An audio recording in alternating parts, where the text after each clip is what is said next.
सरची शिवजयंती ही इतिहासामध्ये साक्ष देणारी असते. प्रत्येकाच्या रोमारोमामध्ये खऱ्या अर्थानं शिवजयंतीनं एक तेज निर्माण होतं. आजची शिवजयंती ही प्रत्येकाच्या स्मरणात राहील.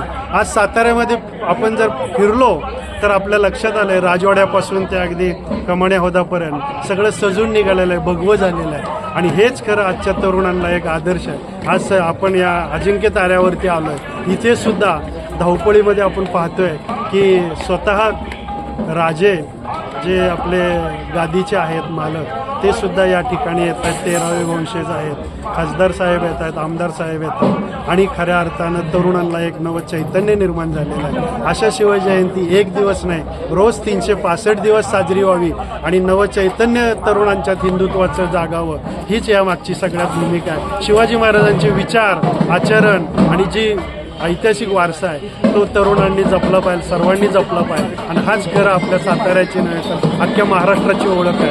महाराष्ट्राची ओळख करून देणारे आपले जाणता राजा आहे, छत्रपती शिवाजी महाराज आहेत. आणि याच्या शिवजयंतीचा सर्वांनी सहभाग घ्यावा आणि मोठे साजरी करावी, हीच मी या ठिकाणी या दिवशी आपल्या सर्वांना एक